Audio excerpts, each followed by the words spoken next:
Next up, the quickest need to call a tradesman. Then comes the big test. How easy will it be to arrange an appointment and obtain a quote at a fair price?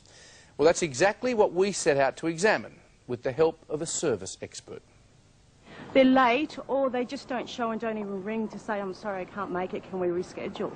It's just not professional, and these days you just expect better customer service. It seems almost everyone has a frustrating story to tell about tradesmen. I've never known so many tradesmen's cars to break down on the day they're supposed to come to my place. I don't think, you know, having to be home from 9 to 5 on a weekday, on a working day, is reasonable. The hundreds of millions of dollars that is being spent on advertising is being wasted because you're not getting loyalty, you're not getting repeat business. Barry Urquhart champions the rights of consumers, demanding a better deal from service industries. And what you really need to do is to say, hold on, what is it the consumers are looking for? They are looking for good communication and punctuality. Their office is unattended. Using Barry's benchmark of good service, good communication and punctuality, we contacted 19 tradespeople from Sydney's southwest for a quote to see how they'd fare. Oh, hi. I was wanting a quote on a driveway. I was wanting to get the stamp paving on that. We needed to know how much it would cost to spray pave the ageing driveway, rewire the garage, replace these wooden doors with a roller door and install 2 new security screens. We also wanted to change the locks on the front and back doors so they would have the same keys. And finally, quotes for 3 wooden blinds. Tomorrow? Yes, tomorrow morning. Crimmins Blinds was scheduled to arrive between 8 and 9 a.m. the day after Rachel called. Their consultant arrives 10 minutes early. He only took 12 minutes, did 3 windows, which was quoted at $975.70 for wooden Venetian blinds, and he was very friendly, very helpful. So he was great. Monday is the next available. The second quote is from Menai Blinds. They were to arrive between 8 and 8:30 a.m. They show at 8:25 and quote $1,015.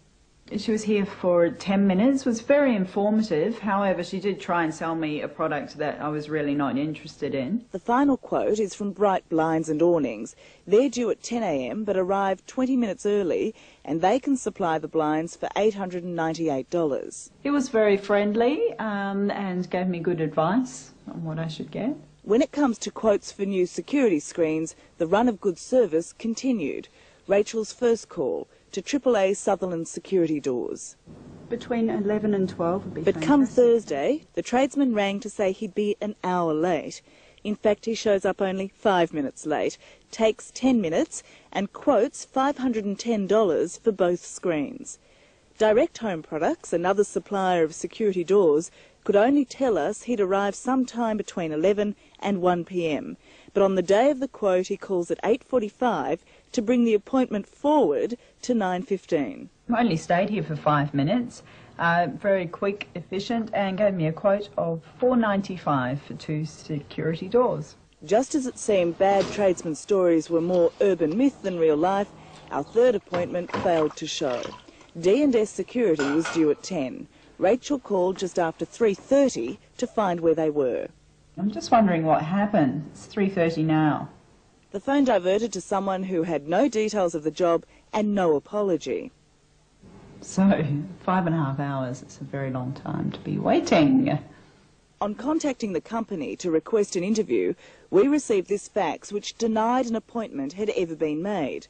They accept a quote had been requested, but claim the day we wanted wasn't suitable, and so no other time was scheduled.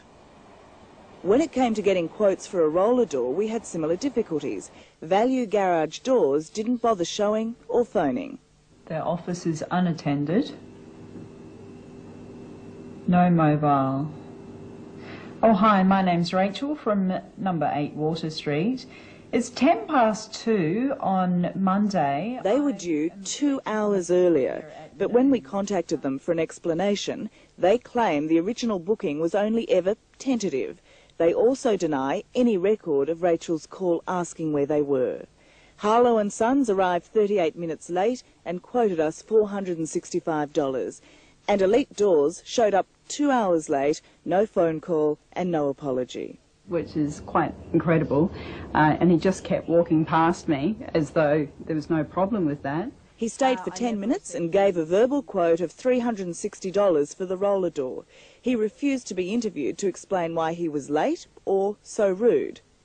Next job, the driveway. Mystic Spray-On Paving was due at 1 p.m. 15 minutes before arriving, their consultant rings to say he's on time and will be there as scheduled.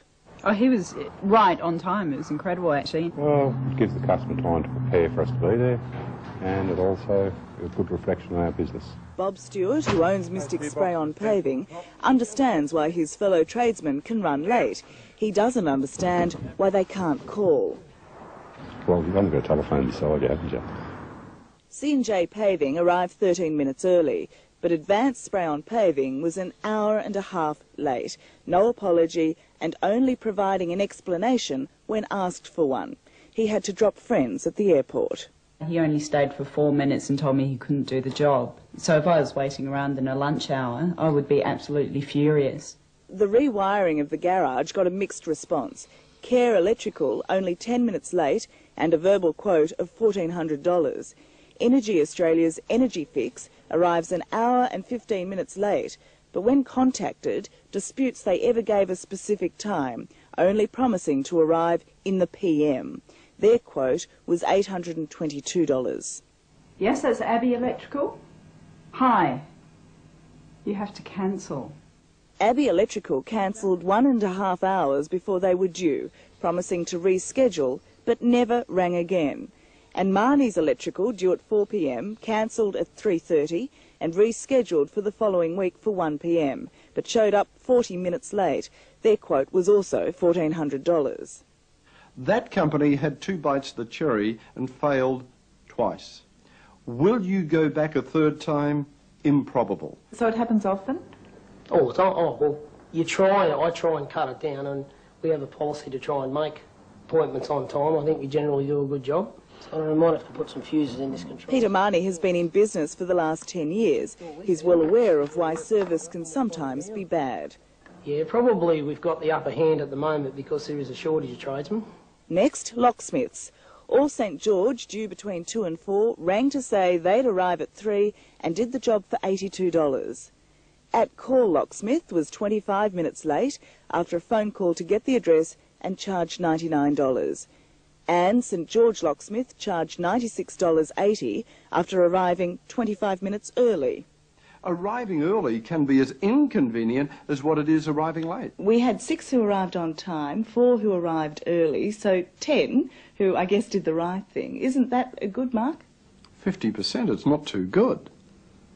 Why should we expect that? Barry believes the trades industry suffers overall because it generally puts more importance on individual skills than service.